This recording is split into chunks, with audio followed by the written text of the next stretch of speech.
Poetry really changed my life in ways that I think it changes other people's lives, because it connects people to their voices, essentially, to the way they talk, to the image.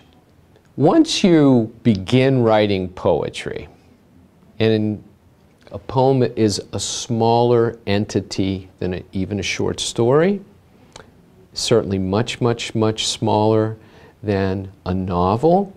So it's a very manageable package to try and encapsulate. I hesitate to say feelings, because that's a really dangerous word when you begin talking about poetry, because it moves you directly into abstraction. But it's a wonderful way to capture, through concrete imagery, through a snapshot, if you will, as opposed to the huge panorama, a moment, in a moment that in some ways exemplifies a certain feeling.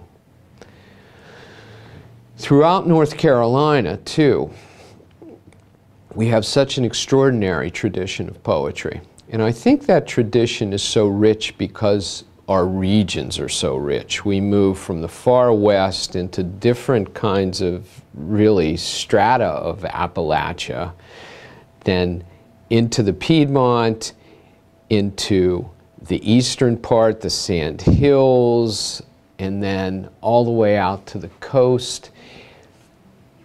Nuances are different, language is different, accents are different, dialects are different, and what you lay eyes on end up being different. The geography, the kinds of architecture, the kinds of crops, the different kinds of diversity of populations, for instance. If you go to a place like Robeson County, which is a triracial county, we have Native Americans, we have African Americans, we have Caucasians.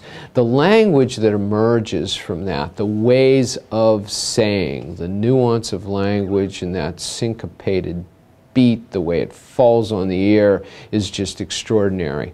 I'm certainly prejudiced about North Carolina. I can't imagine there being a better place to be a writer in the United States.